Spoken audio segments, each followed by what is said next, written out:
Yesterday, we made our final pronouncement regarding the protests that have taken place today.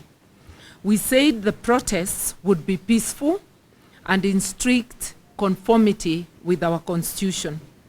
We take this early opportunity to say a big thank you to the brave and patriotic Kenyans who braved the chilly weather and the brutality of the police to exercise their constitutionally protected right to assemble, demonstrate, picket, and to present petitions to public authorities.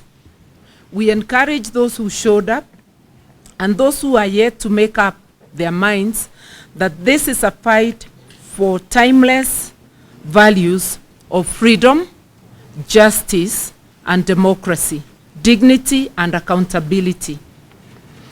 We had hoped that given the constitutional protection that our protests enjoy, the illegitimate Kenya Kwanza regime would let Kenyans express their opinion and fight for the country they love so much.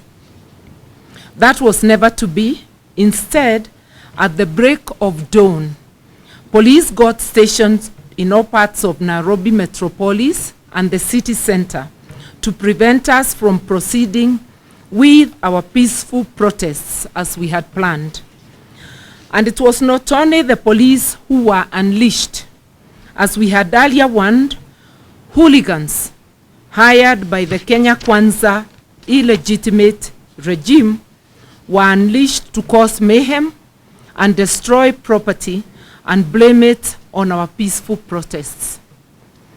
These hooligans, who we are aware were acting under the command of one Rigathi Gachagua and Moses Kuria, were identified and recruited at a meeting in Thika a few days ago. They were then ferried to Nairobi last night. They have beaten up innocent citizens going about their normal activities, stoned motorists, and burnt vehicles in a vain attempt to make or to fulfill the prophecies of Kenya Kwanza, claiming that our demonstrations are not peaceful. Unfortunately, because of the mayhem, we were not able to present the critical petitions to the 4 offices as planned. As we said yesterday, we intended to present petitions to the IEBC showing that the results it announced last August were doctored and demand an audit of the servers. We also intended to petition against the sacking of the 4 commissioners.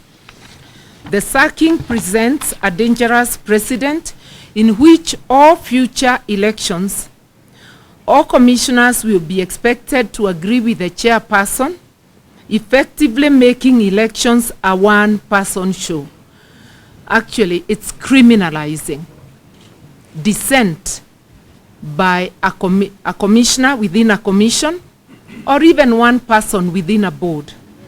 We also intended to petition office of the president, and I'm saying this very deliberately, the office of the president, with evidence that the costs of food, fuel, electricity, and fees remain unacceptably high. Further, we wanted to petition that office to desist from destroying political parties. And I've emphasized, because we are saying there is an illegitimate regime, we separate the office from persons. The third office we were to visit is the National Treasury, where we wanted to petition for the immediate release of all funds owed to counties and for the timely payment of salaries to all civil servants.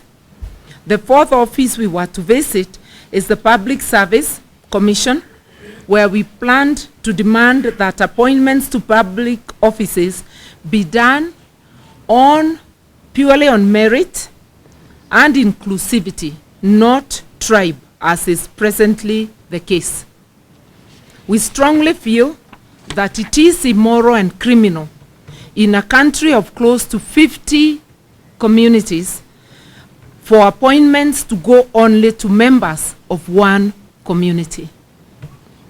Unfortunately, our members of parliament who were on their way to the office of the president to begin the presentation of the petitions were not allowed to access this public office, for which we pay with our taxes. Despite being peaceful and unarmed, they were met with tear gas and gunshots and other forms of brutality. We know why we could not be allowed to present a petition to OP on cost of food. There has been an attempt by the illegitimate Kenya Kwanza regime to mislead the people of Kenya that the cost of unga has come down. The truth is that it has not, and we wanted to prove it. We also wish to let Kenyans know that the new unga brands that they are retailing at slightly lower prices than the older familiar brands are GMO maize. A number of millers have declined to mill that maize and sell it to Kenyans as a matter of principle. It is incumbent on the Kenya Kwanza regime, shall I add illegitimate regime, to be honest with Kenyans, tell them the truth, and let them have a choice. Kenyans must not be made to consume GMO products without being told and offered a choice. We said it yesterday, and we will say it again today.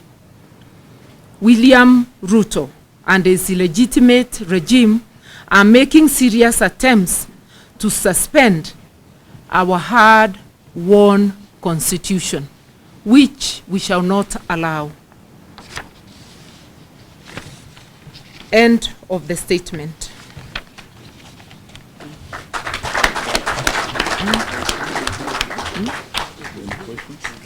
Probably was to add. But we have something to add, that the goons hired are principally from the Kikuyu community.